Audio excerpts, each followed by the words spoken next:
Hello, everybody, and thank you once again for joining me, Jan Hart, and my wonderful husband, Mr. Chris. Here we are. In the building. In the building today, once again, we have an amazing guest. And as we have told you in the past, this thing is just going to get better and better and better. So everyone knows we are talking with Mr. Lawrence. Hello, everyone, and thank you, Janet, and thank you, People, Chris. our family. There is, Mr. Lawrence. Brethren, family. So we have Mr. Lawrence here to help us to understand insurance. Our brother and family to help us. This is what I do. Race. I'm Lawrence Parker. I am a Florida native, so I am here in my living room. Thank you and welcome. Amid this cold COVID business, I am still, thankfully, one of the individuals still able to work. I do still have to go see a few clients. I have had to separate and kind of change most of the business to running from home, hence why you see me in a hoodie. And the beard, because they don't usually have a beard. He always clean shave. I clean shave because I knew I was having it. I usually have the beard. It's reversed. I am growing a little bit of that face. Here too. So yeah. So I know he in the house.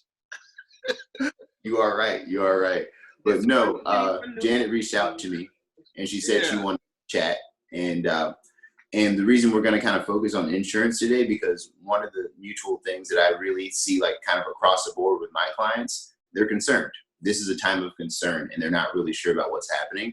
And when it comes to concern, there's a few things as far as like as a financial advisor, there's a few things that I'm always going to be thinking about. One, my client's current protections, like how do we protect our current being right now to make sure we're not sliding back and we're not losing anything? And then how do we build from this? So we're always kind of thinking towards the future. So Janet said she wanted to chat about insurance for a little bit, and I think I can give some insight. Good deal. So, and speaking about building and speaking about COVID and speaking about your clients and trying to make sure that they have the proper assets and they, not going backwards, they're going forwards. So just for our viewers, give a little bit of insight on what insurance products could, if we had known, what insurance products could we have gotten that could have helped us a little bit more with, getting through this pandemic? A lot of my clients, it all kind of depends on where we are with the scale. One fun thing about like my position as a financial advisor, I have clients in a lot of different roles. You two, business owners. So therefore you have a very complex type situation versus some of my clients, they are either single parents or some of my clients are just single individuals building on their own. They all have different needs. But one thing that's going to be universal is, as far as like an insurance that would help out someone like this, is always going to be protecting of the income. Because something like this with the COVID, it is like it attacks the health immediately. It attacks the health. That's what it does. It's detrimental to some individuals' health out there. And the thing about it is we don't know what this is going to affect you like long term. But one thing that we do know is for sure, bills and expenses are going to continue to hit us. So therefore, what do we need to do? We need to find a way to protect our income long term. And most of that's going to be disability insurance.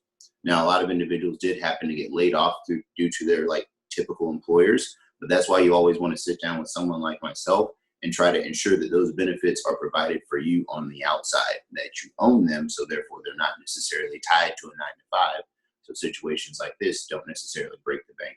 They simply, they're calls for revisiting the budget. They're not calls for breaking the bank. I just say disability insurance. The first thing comes into my mind is that duck, Aflac. Because that's all I can think about right now is like, should I qualify for Aflac like before? I didn't think about it then, but I'm thinking about it now. No, you just touched on a really good point as far as qualifications. The thing about it is like anytime you're talking about any type of insurances, they're usually going to be based on two factors, your age and your personal health. And as far as can you still apply, can you still actually get it? Like it's all going to be dependent on your health. We have no idea the long-term impacts of this disease. So we're not sure exactly how you're going to be classified, either pre-COVID or post-COVID. We're not sure. It's unknown. So that's the thing about it. A lot of things are in the air. And that's why at the end of this, I do think there's going to be a lot of changes. So we're not sure what those are going to look like yet, but it's going to be a change. Now, or if you've been laid off or whatever else, and those low incomes, what can we do on that aspect of insurance policies, and how important is it? One, it is the most important thing. And Chris, Janet, the first thing that we got done for the both of you when we sat down, what was it? Life insurance. Why? Because that's a guarantee that what's going to happen? I'm going We to outta die. It is a fact. And now we have a disease, a pandemic that is going around and killing people. Yes.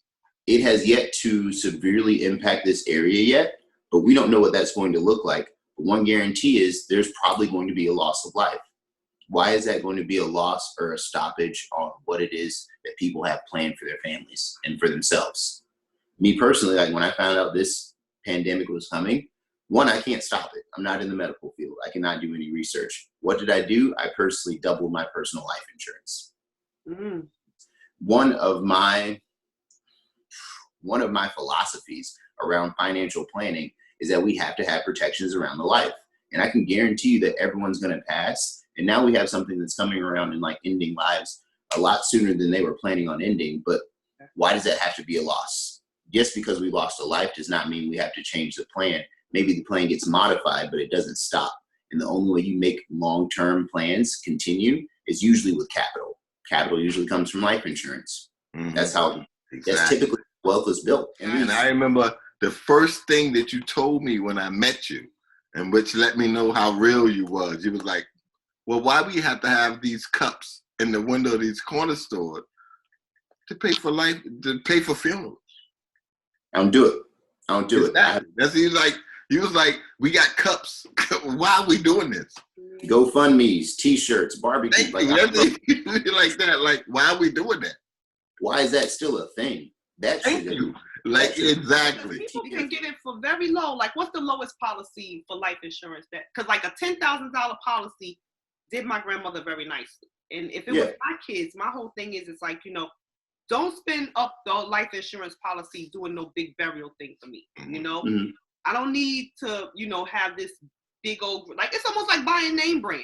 But I can't put you in a ring. I can't compress you into a ring or something. Fairly inexpensive.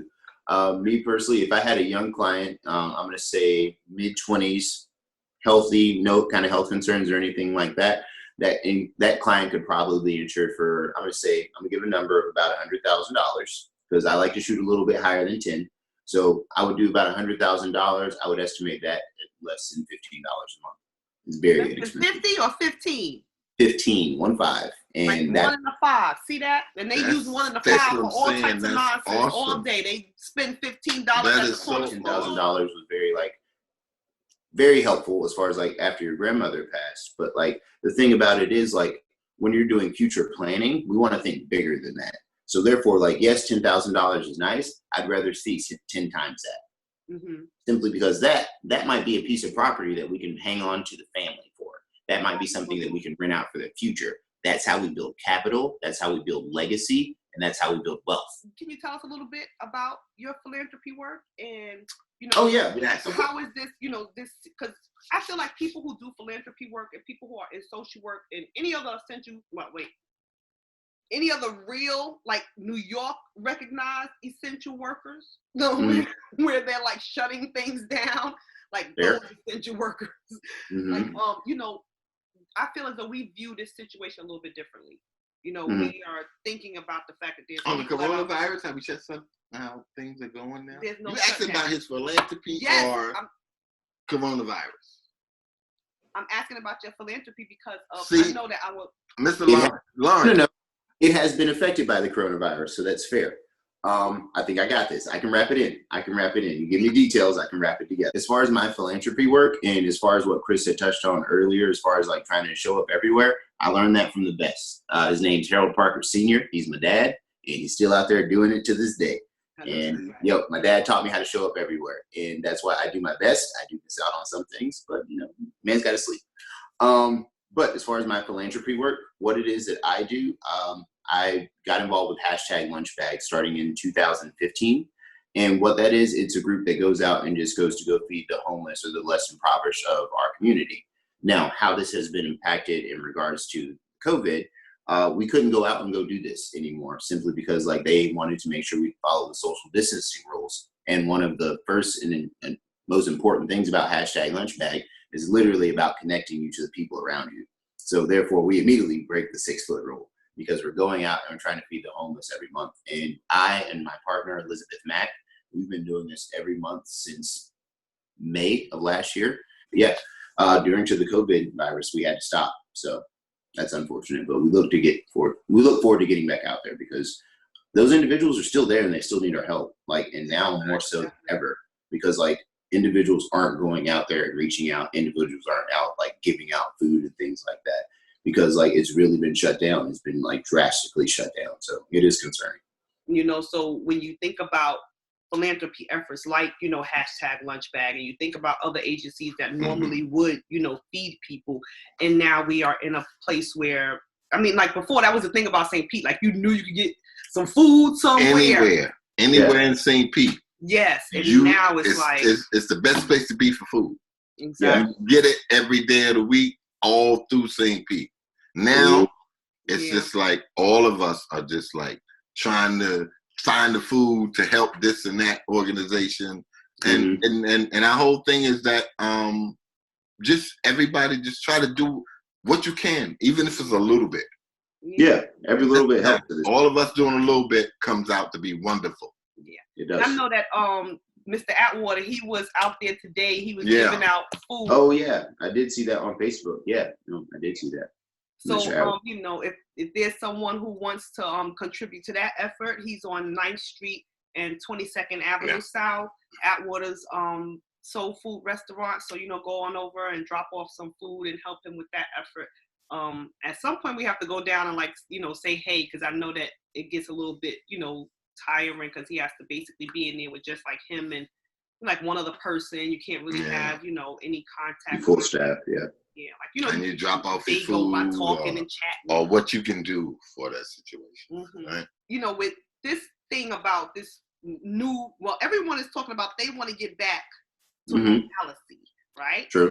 It's like at the beginning of this vlog series, we both were talking about how no one's going back to whatever it was before, right? He was saying how, you know, a whole bunch of jobs not coming back, you know, because they, first of all, let me just divert. Even though the two of y'all talk about y'all ain't doing no political this, that, and the other thing, let me alone divert. Has anyone noticed how the main jobs that they got rid of are the jobs that they wanted people to stop doing anyway? Did anyone think about that? But I don't know what that was, though. Like retail, because retail actually should be online. Yeah. There's no reason for retail to be in a store anymore. Like, it's better for it to just be online and they offer you some free shipping if you need to do a return. And that's what they just did. They closed down basically all the retail stores. They told the restaurants you could still see customers. See, I said that a long time ago, and you told me I was a conspiracy theorist. You just told me that you didn't want to talk about politics. I know that we ain't trying to talk about this. This is something else. Politicians are certain things that they look at the people that can tolerate it. It don't go back to norm from that. If they think they can take something from you and you still good, you good. Yeah. You know what I mean? You adjust. Like, that's the thing about it. Exactly. We have to adjust. You adjust to it and then you good. Right? Yeah. I do believe that, like, as far as like everything going back to exactly the way it was, I don't think that's going to be the thing. Because like, as far as me, like, I've moved most of my meetings with my clients purely virtual. The only things like I have to do now, like a few things had to be like hand signed, like they're legal documents, they need an ink signature. But quite honestly, we're finding a way to do that virtually as well. Like most of my business, you can have paperwork to sign online, right? Exactly. The banks even have that. Exactly. So it's a matter of time until we get through that hoop as well, so we can do that as well. And as far as me going back, I'm probably going to continue to do all of my business, if not most of it, online. Because one, it gives me more time to see my clients because it's just a click away as far as like me taking the time to see you. And then as far as my philanthropy work, since I can like really condense my schedule as far as when I see my clients, it gives me more time to go out in the community and go do the things that I like to do as far as like show up and help out. So yeah, no, I'm probably going to go fully digital after this. Like, you're going to go back to the office at some time? I love coming to your office. Oh, we'll come hang out. I got you. We'll stand face to face. I got you, fam. Yeah. I still got to come dap you up, so we got to come in there. Think about it. I'm still going to be doing community events, and like I know y'all going to. Yeah, and that too. So that's the thing about it. You would still see me just like as far as my business. It just makes my business really, really efficient if it's all online. All of my files are there. I can immediately email any of my partners as I'm working with them. If you have a question, I can immediately pull my resources and answer it because I have everything right in front of me. And then as far as like the time for my passions, which are community involvement and just self-service, I have more time for those. So like, yeah, There you go. that's the thing about it. Like there's different ways. And like, that's why you shouldn't necessarily just go buy life insurance off the internet. That's why you shouldn't just go buy it off a click. Go sit down with someone and have a conversation. Because the thing about it is, and I had this conversation with someone just at the end of last week, and she was like, oh yeah, I'm going to buy life insurance. I'm like, okay, how much are you getting and what is it actually meant for? And they couldn't answer that question. Unless you actually know what it's meant for, unless it's part of a plan, you might be wasting your dollars. And then the thing about it is, like, if you don't have a lot of money to spend, you have absolutely no money to waste. That's right. So why would you not sit down and have a conversation with someone who can talk to you for free and at least give you a little bit of insight before you go make a decision? Because every time we sit down, I've always said, like, if you don't like this, y'all can walk away from the table. Here, what we're doing, everything else is set up so we can get people involved in hearing about this wonderful information, what you do, everything else, so we can get people in the community hooked up with, you know, life insurance or whatever plan, financial plans and things like that you have. And reach out. Like that's the thing about it. Like I have my wife. I don't understand on the show. She's so talkative. But now she's not saying anything. She's just like stuck. And I'm sitting here like, you know, I got to ask the questions. But my wife, she was all, I have to chime in to get it. Good. You know, I love her to death. I don't know what her thing is today. What we can do now. Dude, don't drop this out. Our meetings are just like this. We be laughing and we be clapping. Exactly. But that's the thing about it, Chris. Like,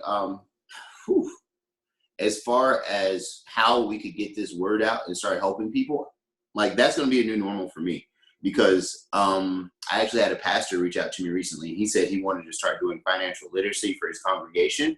And I wanted to talk to him about what exactly does that look like? Because like right now they're saying this whole social distancing bit. So like a lot of this is going to be virtual. And as far as like building up the virtual presence, I know I have my own personal Instagram where I post like a lot of like the philanthropy and stuff that I do. But as far like I have a website, I have my business website. That's the easiest way to find me and get in contact with me. LawrenceParker@nm.com. Shoot me a website, click on it, got my phone number, text me, call me, I'll get in touch. But no, like as far as reaching out to a financial advisor, there's so many. Like there's so many ways. Just Google financial advisor. Like you can throw a pin and you can find somebody. But make sure you find a reputable person. But we don't want nobody just finding anybody. We want them to call you. No. Listen here. I'm not talking to y'all. Y'all two, y'all got me. I ain't going anywhere. Y'all got me. But we want people to call you. And so I'm gonna put your contact information underneath the video so that they can get in touch. And like he said, you know, this is silly. I don't know. Love it. I want my friends to contact you. Somebody I trust. We trust. That's what I want. Yeah. He's always out in the community, everything else. Anything you ask him to do, people out there, when they see this video with Mr. Lawrence, he's there. He's there for us. I don't care what it is. He gonna make it to that. He gonna do what he can do in that event. He's a good dude. I cherish that so much more because the thing about it is, like, you guys have touched on it so much, and I like really touch on it myself. I'm from a small town, but I have a huge family. And that's the thing about it. Like, I see my clients in my community here in St. Pete. Y'all my family. Like, I ain't got nobody else down here. Like, I got y'all. Like, and neither do we. We have our family. But we made our family down here in St. Pete. Yes. Exactly. Well, you know what the thing is what I keep trying to explain is that if you put out a certain type of energy, you will attract like-minded folks. Very true. That's how I look at, you know, this, you know, situation with us coming to meet you is just that, you know, we were in the mind frame of building legacy, building generational wealth, you know, trying to figure out how to get that done. And the more we try to figure out how to get these things done, the more, you know, we start to, encounter people and encounter, you know, situations where we meet someone and then boom, it's like, oh, you have advice for that? You know how to help me with that? Exactly. And I mean, you know, like we can't say enough about you and how much you helped, you know, our family and blessed us. I so know. I Yes, most definitely. certainly hope that you know, people will take a moment and we've been laughing, we've been playing around, but I hope everyone knows that, like, you know, there's nothing wrong with laughing and playing around. It doesn't have to be, you know, No. like, yeah, this It super needs to be comfortable. No, like I insist, like most of my meetings, and y'all been to them, like I start off by hugging. Like I be hugging. ain't none of that going on. Exactly. No, we do that. Exactly. Bring it in. Digitally. You're like, no, out front. No, this is my family right here. Yeah. And that's the thing about it. Like, I think it needs to be really, really comfortable because especially when it comes to finances in our particular situation, as far as our particular race, finances is not something that was often discussed, especially in a minority community. Exactly. And, like, for us, it's more about the connection than about, like, honestly, it's not even about the information. It's about that connection. It's about that trust. And like you're not necessarily going to feel that trust by someone who's just like, no, every time you come in, hey, there's your seat. Here's your files. Go ahead and sign there and we're good to go. Like, Chris, your eyes already zoned off. Like, I was just saying. How am I zoning? Yeah, right. But that's the thing about it. Like, when we're actually engaged and when we're chilling and when we're real, we can get some work done. You know what? This is my thing, and I'm hoping that everybody who sees this understands is that, you know, just because you didn't know and you feel like, oh, I missed the opportunity somewhere down the line, doesn't mean that you actually missed an opportunity. It just means that at that moment you didn't know. But it's never someone say it again. I love that. I'm sorry. I got excited. I get very passionate about this. Exactly. It's never too late to learn. And like, if there is one thing I could express to everyone, it's never too late to learn. And like, what I mean by that is we all get it. I've made my own mistakes when it comes to my finances. Everyone has. It's okay. Some of it's embarrassing. That's okay. I am not in any position to judge. I am here to listen, and then I am here to give feedback and some recommendations. That's it. Like, that's why I want people to be so comfortable with me, because like, if you're not comfortable, you're not going to be real. Exactly. I need you to be real with me, so therefore we can fix a problem, so therefore we can get you to a better place. And you know about our embarrassing financial situation. Yo, it's like, I'm not a doctor, but you don't go. No, that's what I'm saying, but he got us on track to where we need to be. You know, but he know what it is, though. You gotta tell me, like, you gotta be comfortable. You gotta be real. You gotta come with it. Thank you.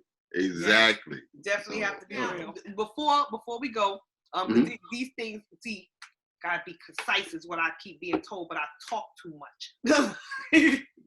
But now, you told me that you were once a firefighter and you were in the Air Force. Yeah. Yes, yeah. definitely. Mm-hmm. And yes. so, you know, you guys are trained for these, you know, high stress situations. But yeah, so, you know, like everybody is on some sort of a lockdown, and being that we were not trained for the high stress situation, I mean, okay, I'm a social worker, but in the bigger picture, I'm not interested in being on isolation. I'm not too big on too keen. No, I don't. You know what? At all. It's at the point, Mr. Lawrence, where I'm having to like go through my own reawakening in order to get myself out there to even counsel other people.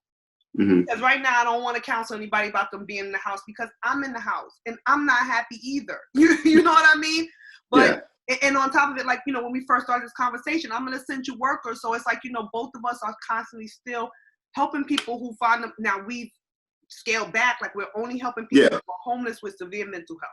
That's completely outside of what we usually do. But who wants to have, you know, a person who's severely, you know, incapable of doing their every day out here right now? But that still keep us out the house, one of us, every day, every now and then. So we take turns. And it's like, and it's like really, really getting tough. Yeah, so like, you know, as a person who has been through that training, and, you know, they've already told you, you know, how it's supposed to be, like, you know, what do you, you know, what advice would you give everyone else? And like, what do you also think about people who are active right now? Like, how do they usually, you know, go through it when they're faced with high stress situations like this? I can't speak for everyone, because again, everyone kind of sees it from a different place. As far as high stress situations, I had an instructor that taught me something real simple. Said, be smooth like a duck. You ever see a duck on a lake? On the surface, they're very, very calm. Everything's nice. You just see the duck just scooting right along. Under the water, those little feet are going crazy. So that's the thing about it. Like, you just have to be prepared. You have to be ready. And what that may look like, that may be, hey, we got to sit at the house. We got to find a new way. Like, we have to find a new normal. And you have to find a way to adapt. And one thing I do think is going to come out of this, Janet, is going to be a lot of creativity. Because never before so many people been stuck at home with the internet. And like, this has never happened before. I know this because I'm old enough to remember the internet. So therefore, I had that AOL dial-up disc. Please don't call the house because you're going to kick me offline. I remember that. So therefore, like, this has never happened before. So like, I do believe like this is going to be an age of creativity. Like, I'm not saying like industrial revolution, but like, yeah, no, it's going to be beautiful as far as like what people are going to really have the ability to come up with. But as far as like those individuals who have to still be out there, like, they know what it is. Like me personally, when I was a firefighter, I knew it was a risky position, but I also knew that like, this is something that I wanted to do. And like, this is how I can help. So that's the thing about it. Those individuals out there, while some of them weren't prepared, such as probably your brother, Chris, up there, like as an electrician, he wasn't really prepared to do something like this as far as like being a worker. But the thing about it is like, it is a choice. And like, we appreciate people like that who are willing to take that sacrifice for us and take. Definitely. What can we get from this, or how can we, those of us that can, you know, make good of this horrible situation? Plan. How can our Have people a plan. Like, yeah, make a plan.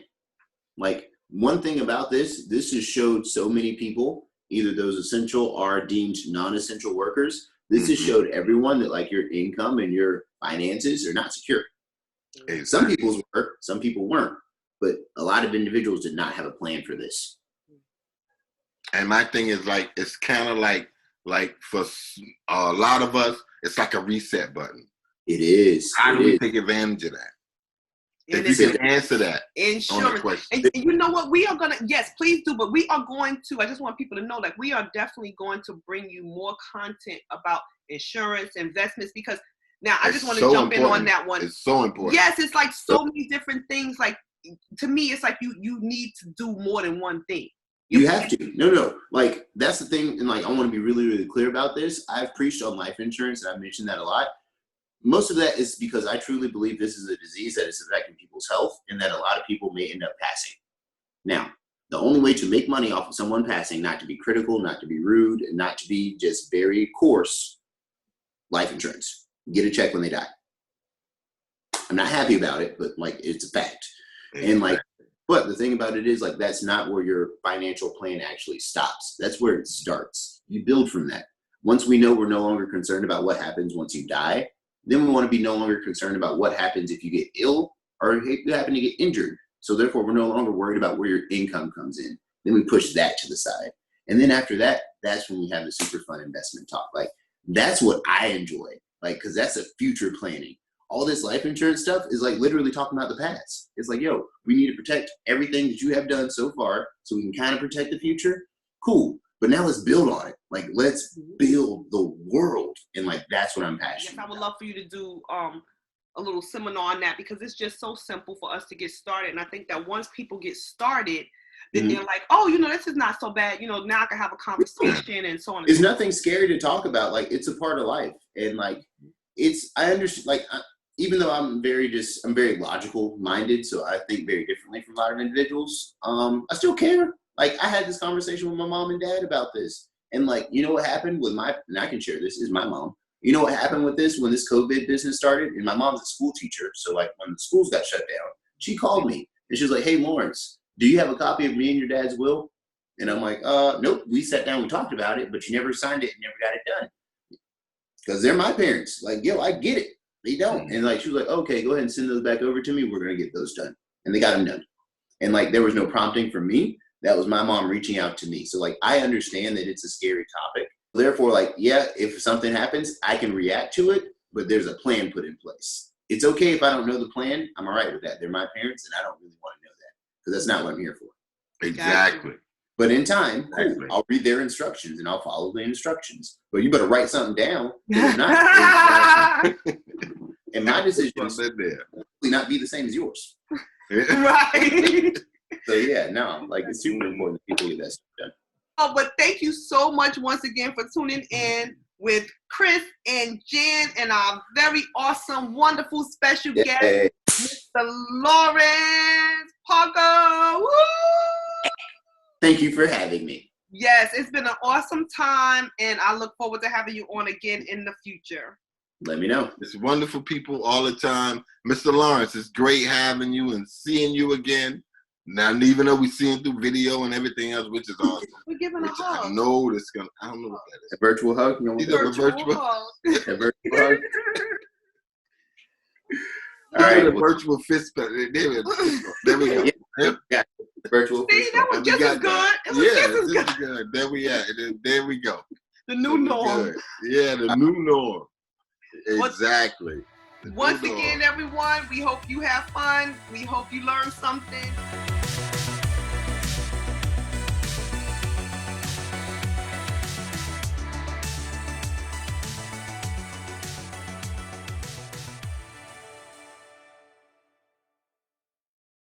No, it's our pleasure, our pleasure. So what we're trying to do is that there's so many people who are home right now, and they Mhm. are searching social media, Mhm. and we want them to be able to find some awesome content, representation of themselves, and for the rest of everyone else, we need for everyone to understand that we're all part of the 99%, and all this other nonsense we got going on with the divides and the whatever.